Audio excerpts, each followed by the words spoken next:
காளி, வராகி, துர்கை, யக்ஷினிகள், மோகினிகளுக்கெல்லாம் யோனி முத்திரை போடணும்.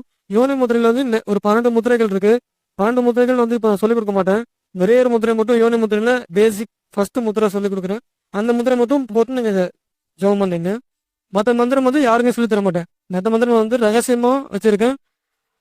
யோனி முத்திரையை ஃபர்ஸ்ட் நான் சொல்லியே கொடுக்கூடாது. இருந்தாலும் யோனி முத்திரை வந்து திரும்ப இதுக்கப்புறம் உள்ளவங்களுக்கு நம்பிக்கை உள்ளவங்களுக்கு அந்த முத்திரை நான் சொல்றேன். யோனி முதிரையில ஒரே ஒரு முத்திரை மட்டும் இப்போ கொடுத்து அந்த முத்திரை மட்டும் யூஸ் பண்ணீங்க.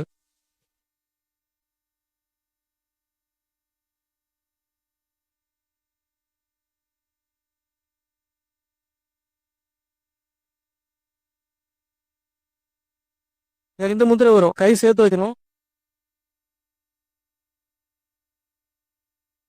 2 முத்திரை நீங்க யூஸ் பண்ணுங்க. அதில் எது வேணாலும் யூஸ் பண்ணுங்க. இது வந்து அம்மன் தேவைகளுக்கு உண்டான முத்திரை. இது ஒரு எதிரிகளை அழிக்கணும், இல்லை வந்து ஒரு எதிரிக்கு வந்து ஒரு நம்மளோட பவர் வந்து ஏறி போயிடணும், இல்லை வந்து அவங்களை வந்து கண்ட்ரோல் பண்ணணும் அப்படின்னா சூலமுத்திரை பயன்படுத்தணும். சூலமுத்திரை போடுறது வந்து இப்படி போடுறது.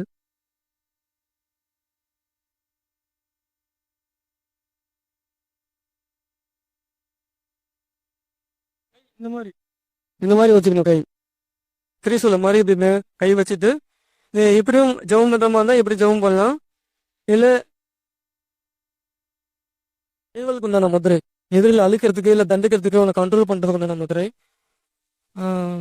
இந்த காளி உபாசனை பண்றவங்க கொஞ்சம் பவர் கொஞ்சம் உக்ரமா வரணும், அகோரமா வரணும். இந்த பைரவர், வராகி இந்த பண்றவங்க வந்து கபால முத்திரையும் திரிசூல முத்திரையும் பண்ணணும்.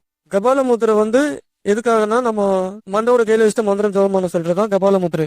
ஆனா நம்ம கபாலம் வச்சு சொல்ல தேவை, அதாவது மண்டோட கையில வச்சுட்டு மந்திரம் சொல்ல தேவையில்லை. கையை நீங்க இப்படி வச்சுட்டு சொன்னாலே கபால முத்திரை தான். இது இப்படி வைக்கணும். இப்படி வச்சுட்டுமே அது கபால முத்திரை. இப்படி வச்சுட்டு கையை திரிசூல முத்திரை இந்த சைடு போயிடணும். இந்த முத்திரையில மந்திரம் லாஸ்ட் ஒரு 108 சொல்லி பாருங்க. அதோட இது வந்து கபாலம். இது கபாலத்தை நம்ம கையில வச்சிருக்க மாதிரி கற்பனை பண்ணிக்கணும். இந்த கையில சூலம் வச்சிருக்க மாதிரி கற்பனை பண்ணிக்கணும். கற்பனை பண்ணிக்கிட்டு இந்த இந்த 2 முத்திரையிலையும் மந்திரம் ஜெபம் பண்ணணும். இது பண்ணும்போது இது வந்து அகோர மாந்திரிகம். அகோர மாந்திரத்துல ஃபர்ஸ்ட் ஸ்டெப் இதுதான். இந்த இந்த முத்திரையில் நீங்க மந்திரம் ஜெபம் போது சீக்கிரம் வந்து உங்களுக்கு அந்த பவர் கிடைக்கும். காளி, வராகி, பைரவ் எல்லாத்துக்கும் அதை யூஸ் பண்ணிக்கலாம். மாரியம்மனுக்கு இதே முத்திரையானு கேட்டேன். ஆரியம் வந்து யோனி முத்திரை போட்டுருங்க. யோனி முத்திரை சூல முத்திரை போட்டுருங்க. கபால முத்திரை காளி, பைரவர் எல்லாத்துக்கும் யூஸ் பண்ணிக்கலாம். நீங்க இப்போ இந்த கையில கபாலம் வச்சிருக்கீங்க, இந்த கையில சூலம் வச்சிருக்கீங்க, அவ்வளவுதான். யக்ஷினி, மோகினி எல்லாத்துக்கும் யூஸ் பண்ணிக்கலாம். யோனி முத்திரை போட்டுருங்க. பெண் தெய்வங்கள் எல்லாத்துக்கும் யோனி முத்திரைங்க. ஆண் தெய்வம் எல்லாத்துக்கும் லிங்க முத்திரை. 2 சாப்பிட்டு தான். சிம்பிள்.